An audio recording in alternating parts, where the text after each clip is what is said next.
I still remember the exact moment my husband ended our 27-year marriage, like it meant nothing. We were sitting in our kitchen in San Diego, the same kitchen where we had celebrated birthdays, anniversaries, quiet Sunday mornings, an entire life built over decades. Robert didn't raise his voice. He didn't hesitate. He didn't even look nervous. He simply folded his hands on the table, looked straight at me, and said, "Mary, I'm leaving you." Just like that. Like he was canceling a dinner reservation. For a moment, I thought I misunderstood him. Because you don't just walk away from 27 years with one sentence. At least, that's what I used to believe. I stared at him, waiting for something, regret, guilt, even a flicker of doubt. But there was nothing. Robert had already left this marriage long before he ever said the words. Then he added something I will never forget. "There's someone else." I felt the air leave my lungs. And before I could even process it, he continued. "She's younger. She actually wants something out of life." That sentence didn't just hurt. It revealed everything. Because in that moment, I realized something terrifying. The man I had supported, believed in, and stood beside for nearly 3 decades, had quietly started seeing me as someone insignificant.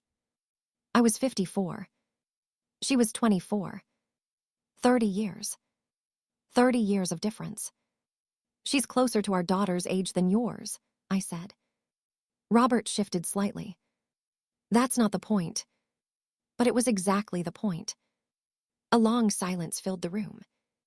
And then he reached into his briefcase and placed a folder in front of me. Divorce papers. Already prepared. Already filed. Already decided. That was the moment I understood something I hadn't allowed myself to see before. This wasn't sudden. This wasn't emotional. This was planned. Carefully. Strategically. Coldly. While I was cooking dinner. While we were watching movies together. While we were celebrating holidays. He was building another life. Without me. I opened the document slowly. The legal language blurred for a moment as my mind tried to catch up with reality. Property division. Asset control. Settlement terms. And then the truth became clear. He wasn't just leaving me. He was leaving me with almost nothing. The house in his name. The investments connected to his law firm. The retirement funds structured beyond my reach. I looked up at him. "You've thought about this for a long time." "I didn't want things to get messy," he said. Messy. 27 years, reduced to a neat legal exit strategy. "You'll be fine, Mary," he added. "You always lived simply anyway." That sentence hurt more than everything else. Because it was true. I had lived simply. I taught art classes. I painted. I cared about people, not status. And suddenly, I wondered if that had been my biggest mistake. He stood up, picked up his briefcase, and walked toward the door. No hesitation. No second thoughts. Just before leaving, he paused and said, "You'll probably see Chloe on social media." Chloe. That was her name. 24 years old.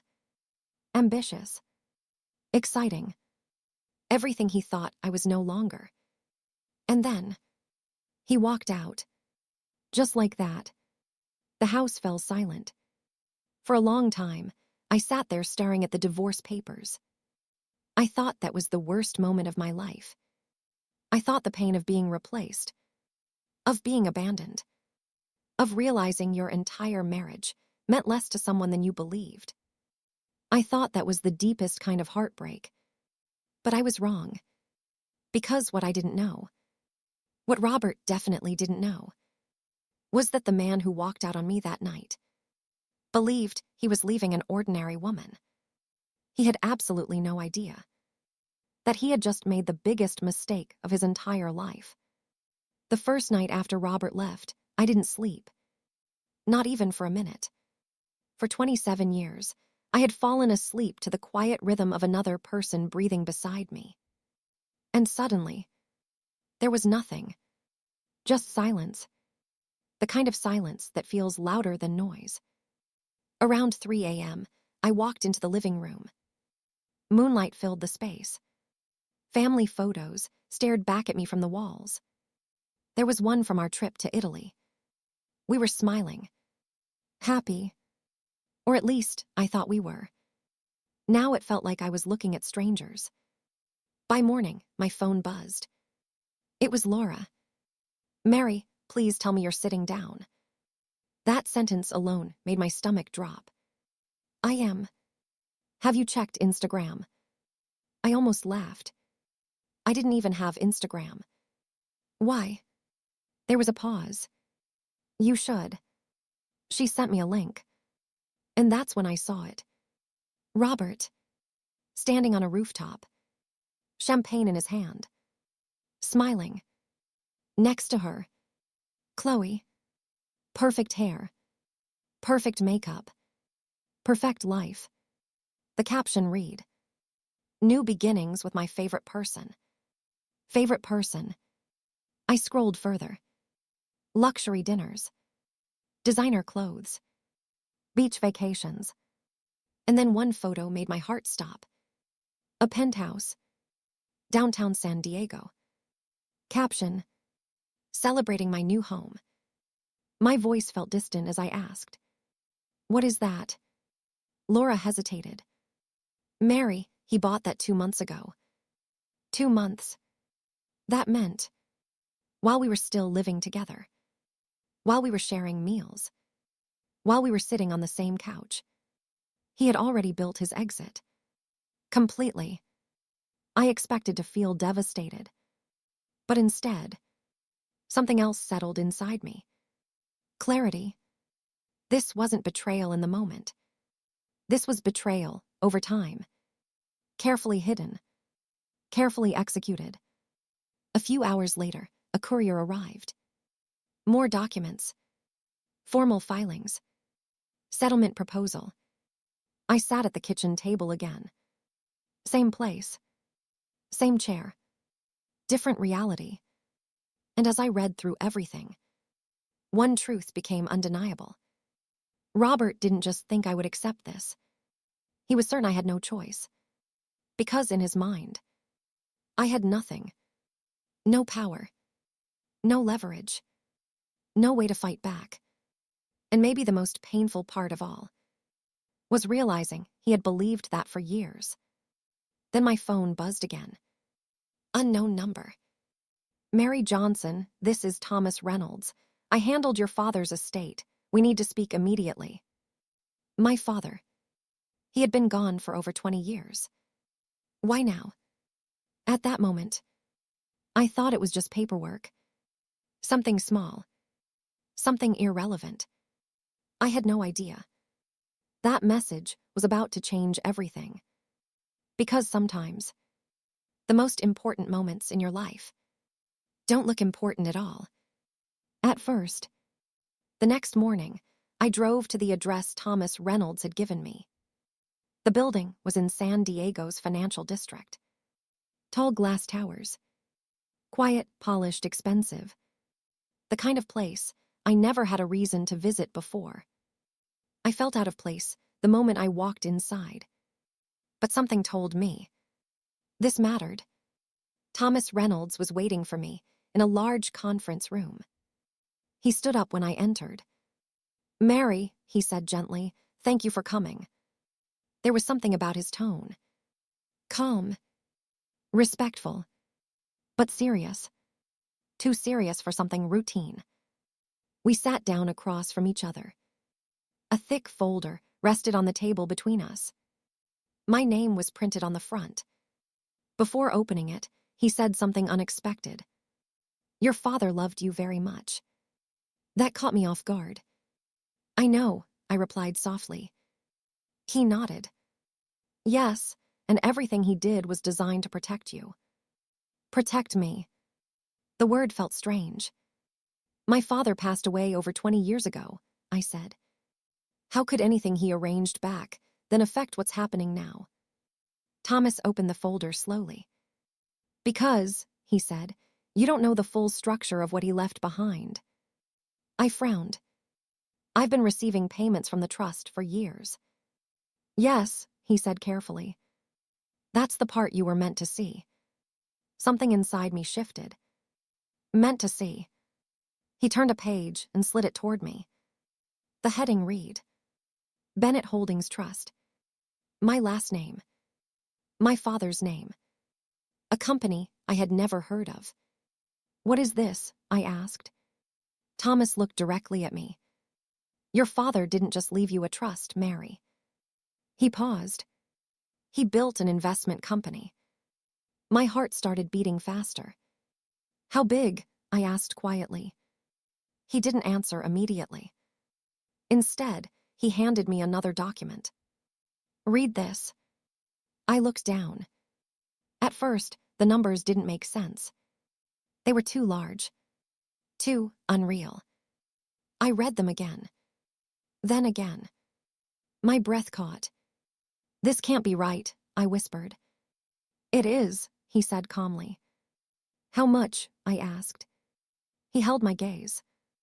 Just over $2 billion. Silence. Complete silence. 2 billion. The number didn't feel real. It didn't feel connected to my life. To my father. To anything I understood. I don't understand, I said. If he had this kind of wealth, why didn't I know? Thomas leaned forward slightly. Because he didn't want it to define your life. That sounded like my father. Quiet. Careful. Always thinking ahead. But why tell me now? I asked. He turned another page. Because of this. The heading read, Activation Clause, Primary Beneficiary Asterisk. My chest tightened. What does that mean? Thomas took a slow breath. Your father created conditions for when you would receive full control of the company. Conditions, I repeated. Yes. My pulse quickened. What kind of conditions? He looked directly into my eyes. The most important one involves your marriage. My marriage. The word echoed in my mind. What about it? I asked. He tapped the page. Full control of Bennett Holdings transfers to you under 2 circumstances. I waited. Either your husband passes away. A pause. Or your marriage legally ends. Everything inside me went still. You're saying, I began slowly. Yes, Thomas said. The trust activates once your marriage ends. My voice felt distant. And that means. It means, he said calmly, that once your divorce is finalized, you become the controlling owner of Bennett Holdings.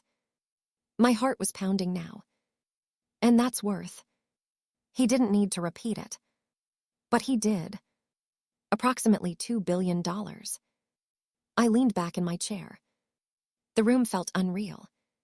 The past 24 hours replayed in my mind. Robert. The divorce papers. The penthouse. The younger woman. The certainty in his voice. He believed he had already won. And yet, at that exact moment, everything had already changed. Does Robert know about this? I asked. No. Can he claim any of it? No. Why? Because your father structured everything before your marriage. A slow realization settled over me. My father didn't just leave me money. He protected it. From the one person who would have taken it. Your father was very careful, Thomas added. I nodded slowly. Yes, he was. He reached into the folder again. There's one more thing. He handed me an envelope. On the front, in my father's handwriting. For Mary, if her marriage ends. My hands trembled slightly as I opened it. Inside was a letter. I unfolded it. My dear Mary. The words blurred for a second. I took a breath and continued. If you are reading this, it means your marriage has ended. My chest tightened. No father ever wants to imagine his daughter going through heartbreak. I swallowed. But I have lived long enough to understand something important. Money does not change people. It reveals them. Tears filled my eyes. When I met Robert, I saw ambition. But I also saw something else. A man who measures value through success and status. I hoped I was wrong. But I prepared in case I was. My hands tightened around the paper. That is why I built this trust.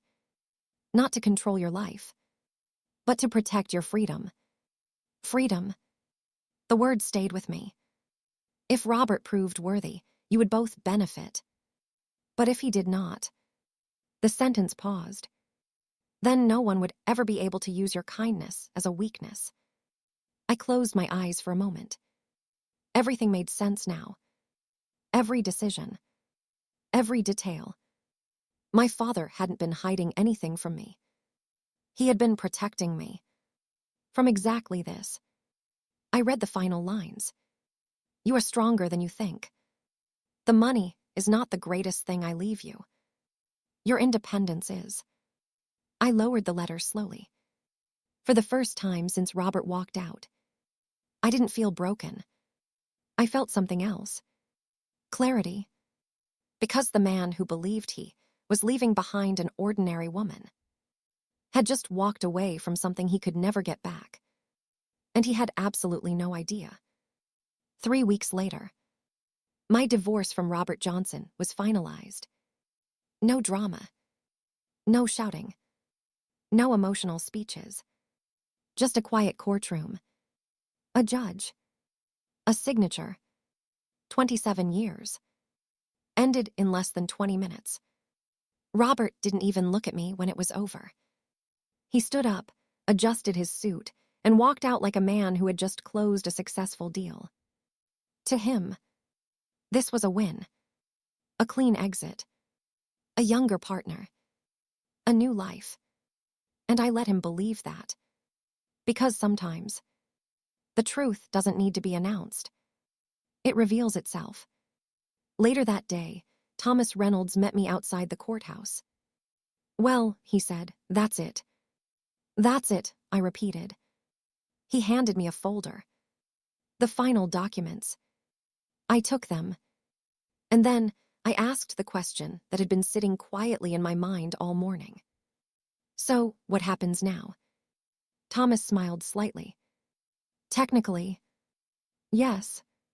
It's already happening. I frowned. What do you mean? He pulled out his phone and showed me the screen. At first, I didn't understand what I was looking at. Rows of accounts. Financial institutions. Balances. Then I saw the number. And for a moment, my brain refused to process it. 2 billion. $2 billion. Just like that. No announcement. No dramatic moment. Just a quiet confirmation on a screen. It's real, I asked. Yes, he said. It's yours. Mine. The word felt strange. Heavy. Unreal. For years, I had lived a quiet, simple life. And now, everything had changed. But not in the way people think. Because the real shift wasn't the money. It was the power. The independence. The freedom. That same afternoon, I went back to the house one last time. The house that no longer felt like mine. A moving truck was parked outside. And standing near the front door was Chloe. She turned when she saw me. Oh, hi, she said, suddenly less confident than she looked online. Hello. There was an awkward pause. I didn't know you'd be here today, she said. I'm just picking up a few things. She nodded, then said something that almost made me smile. I know this must be awkward. It's not, I replied calmly. She studied my face. Confused. Probably expecting anger. Or jealousy. Or something dramatic. But I felt none of it. Because when you understand your worth, You stop competing with people who never understood it. I hope everything works out for you, I said. She looked relieved. Thank you. At that moment, Robert walked out of the house. He froze when he saw me. Mary. Robert. How did the hearing go? He asked. It's finalized. He nodded. Good. Good. That word again. He truly believed everything had gone exactly as planned. And maybe that was the most ironic part of all. Because at that exact moment, his entire plan had already collapsed. He just didn't know it yet.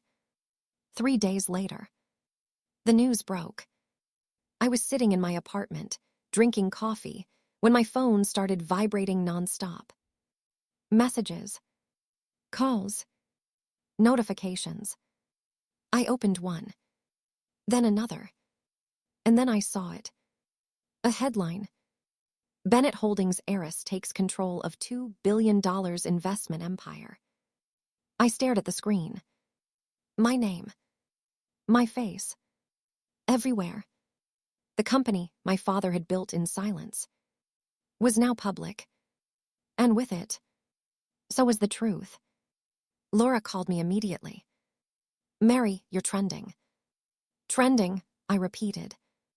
Everywhere. Financial news. Blogs. Social media. And then she said something that made me pause. Robert definitely saw it. Of course he did. I didn't have to wait long. My phone rang. Robert. I answered. Hello. Silence. Then his voice. Mary.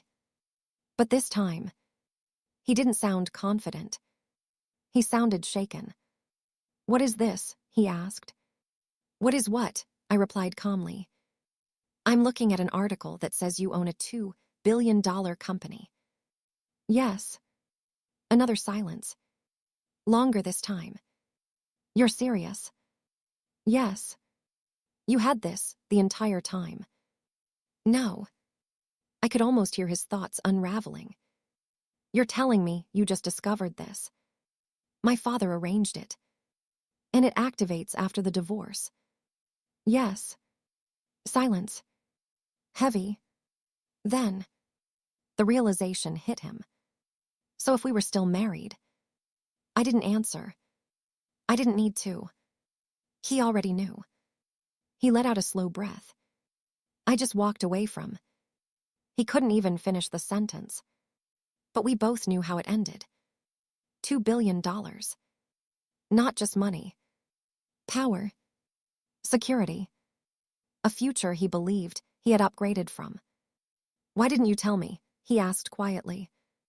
I almost smiled. Tell you what? That you had this kind of wealth. I didn't know. Another pause. You should have told me. No, I said calmly. I really shouldn't have. That was the moment everything shifted. Because for the first time, Robert Johnson understood something he had never considered before. He didn't lose me. He misjudged me. And that mistake cost him everything. 6 months later, my life looked completely different. Not because of the money, but because of what the money allowed me to do. Freedom. For the first time in decades. Every decision was mine. No expectations. No compromises. No quiet pressure to fit into someone else's idea of success. Bennett Holdings continued to grow. But what mattered more to me was how we used it.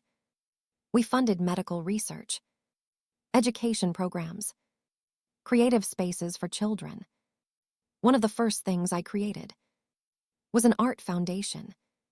Because for years, that was the part of my life Robert never understood. The simple part. The part he thought didn't matter. And now, it was changing lives. One afternoon, I returned to the community center where I used to teach. The kids ran up to me the moment I walked in. Miss Mary, are you famous now? I laughed. I don't think so. But then one of them said something I'll never forget. My mom said you help people now. I knelt down beside him. I always did. That was the truth. The only difference now was scale. Later that day, I ran into Robert again. A grocery store. Of all places. He looked different. Tired.